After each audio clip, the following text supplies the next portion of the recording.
Merriam-Webster's dictionary defines justice in reference to that which is just. So we have to look at what just means. And there are 5 basic components to it. Just, having a basis in or conforming to fact or reason. Conforming to a standard of correctness. Faithful to an original. Acting or being in conformity with what is morally upright or good. And being what is merited or deserved. Does anyone see a common thread through these definitions? All of these require an appeal to a standard.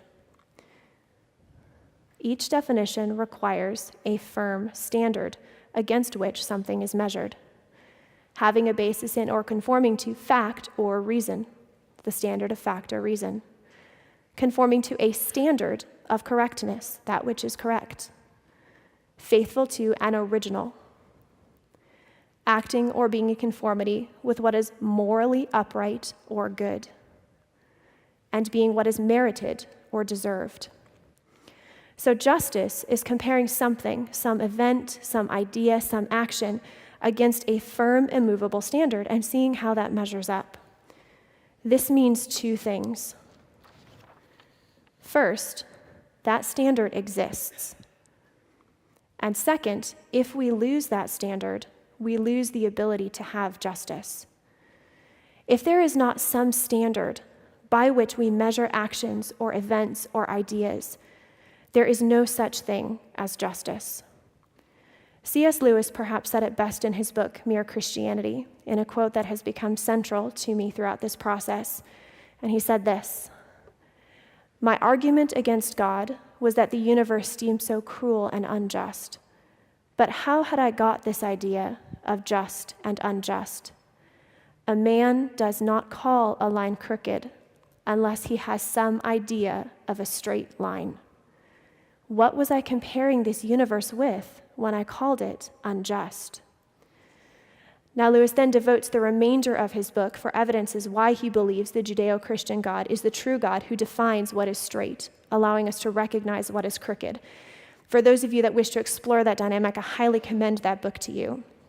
But for now, I want to expand on the conclusions that come from this, that are particularly relevant to our discussion. And the first is this: because the straight line exists, there is goodness, there is righteousness, there is truth, there is what is right. There is a standard that someone who has ultimate authority has set. The standard of what is good and right, and that straight line is not a matter of mere human opinion. Now, there are certainly many things in life that are matters of mere opinion. But if something is going to be truly evil, truly unjust, that requires a standard beyond human perception, beyond human opinion. If everything in life is based on nothing more than human opinion, there is no real standard by which we can deem something truly unjust or truly wrong. Even standards that attempt to appeal to universal ideas, for example, the idea that wrong is whatever harms the collective good, are still appealing to some sort of moral standard. Who defines harm? Who defines collective good? How much collective good do we have to have? Who set up the standard that harm is whatever hurts the collective good? There is always an appeal to some sort of standard. And without this, there is no such thing as justice. But if there is a moral lawgiver who has set a standard by which we can measure whether something is just, this means that goodness does exist, and so does evil. And there are some very healing truths that flow from this realization. The first is, if there is goodness, there is hope. We can see and we can feel the damage and the pain and the evil because there is good. We can see the darkness because there is light. We do not have to be consumed by a world that is filled with just darkness because there is not just darkness. There is hope and there is goodness. This also means I can speak the truth about what happened to me without minimizing, without ignoring, and without downplaying. I do not have to pretend it is as bad as it was. I am not dependent on society's response. I am not dependent on what 12 people on a jury say. I can name and acknowledge the evil because evil does exist. It is not dependent on human perception, and goodness and righteousness can be found. This also means I can grieve the damage, even if others minimize it or excuse it. Being able to speak the truth and grieve the damage in ways that are non-destructive is really the first step to healing. It is really the ultimate definition of healing. Healing does not mean that you become the way you were before you were wounded, because the scars are there, and there are times that those scars are going to hurt. But healing means that you know what to do when that pain comes. And knowing that the straight line exists allows me to grieve that damage and to not have to minimize it or downplay it or ignore it.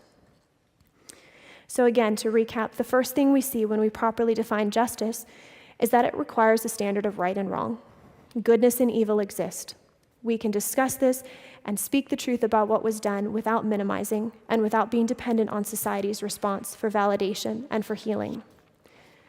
The second implication that flows from this is this: the moral lawgiver who defines goodness cares about justice and evil. In the Christian faith, right and wrong flow not from some capricious decision that God makes, but from the very goodness and holiness found in the character of God. The reason we feel evil and injustice so keenly is because it is such an aberration from that good standard. The God who defines the straight line cares about that straight line. And because goodness and evil exist in opposites, in contrast to each other, the more one understands good, the better they are able to understand evil. This means that God, as the ultimate standard of what is good, recognizes the evil even more fully than I do. The injustice of abuse is even more clear to God than it is to me, and he cares and it matters.